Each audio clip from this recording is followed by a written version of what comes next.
Corona virus की महामारी का असर पूरी दुनिया पर पड़ा है, लेकिन बच्चों की सेहत और शिक्षा खास तौर से प्रभावित हुई है। भारत भी इससे अछूता नहीं है, जहां 24 करोड़ 70 लाख बच्चे इस महामारी के चलते तरह तरह की चुनौतियों से जूझ रहे हैं। ये दावा यूनिसेफ की रिपोर्ट में किया गया है और भारत समेत समूचे दक्षिण एशिया में 60 करोड़ बच्चों का हाल बेहाल है। भारत में कोरोना वायरस की दस्तक और उसके बाद लॉकडाउन जैसी सख्त पाबंदियों के चलते स्कूल बंद है। लिहाजा 24 करोड़ 70 लाख से ज्यादा बच्चे प्राइमरी और सेकेंडरी क्लासेस लेने से वंचित रह गए। इनके अलावा 2 करोड़ 80 लाख बच्चे आंगनबाड़ी केंद्रों में पढ़ रहे हैं, उन्हें भी लॉकडाउन ने घर बैठने पर मजबूर कर दिया।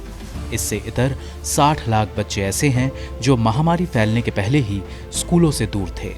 केंद्र और राज्य सरकारों ने ऑनलाइन क्लासेस के जरिए स्कूली शिक्षा जारी रखने का ऐलान किया, लेकिन इस माध्यम को अमली जामा पहना पाना बेहद मुश्किल है। गरीबी और संसाधनों की कमी के चलते हर बच्चे के लिए ऑनलाइन शिक्षा ले पाना आसान नहीं है। बीते सोमवार को गुजरात के राजकोट में 8वीं क्लास की एक छात्रा ने ऑनलाइन क्लासेस से तंग आकर खुदकुशी कर ली। ये परिवार गरीबी से जूझ रहा है और बच्ची को स्मार्टफोन और इंटरनेट की सुविधा दे पाना आसान नहीं था। ठीक इसी तरह का मामला केरल के मल्लापुरम में भी आ चुका है, जहां देविका नाम की एक छात्रा ऑनलाइन शिक्षा का हिस्सा नहीं बन पाई और खुदकुशी कर ली। यूनिसेफ की रिपोर्ट बताती है कि देश में सिर्फ 24% घरों में इंटरनेट की सुविधा है, मगर सवाल सिर्फ शिक्षा का नहीं है। भारत, पाकिस्तान, अफगानिस्तान, नेपाल समेत समूचे दक्षिण एशिया में 60 करोड़ बच्चे शिक्षा के अलावा टीकाकरण, पोषण और भूख से जूझ रहे हैं। यूनिसेफ की रिपोर्ट में आगाह किया गया है कि इन चुनौतियों के चलते अगले 6 महीनों में लगभग 4 करोड़ 50 लाख बच्चों की जिंदगी खतरे में पड़ सकती है।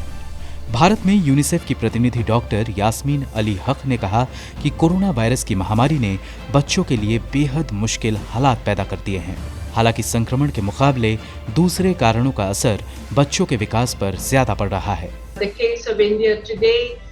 We're close to 300,000 cases throughout the country, and of those cases, about close to 70% of them are in 20 districts which have very high urban, high-density settlements. So a huge burden of this is in already populations who think of the living conditions in a slum where you cannot social distance, where you do not have access to the proper hygiene measures that you need, where there already children are vulnerable to disease, they're vulnerable to malnutrition, they're vulnerable to violence in their commune, and so it's really important that we pay attention to this. उन्होंने कहा कि संकट के इस दौर में सामाजिक सुरक्षा वाली योजनाओं के जरिए ऐसे लाखों बच्चों को बचाए जाने की जरूरत है। अभिषेक कौशिक की रिपोर्ट, गो न्यूज़।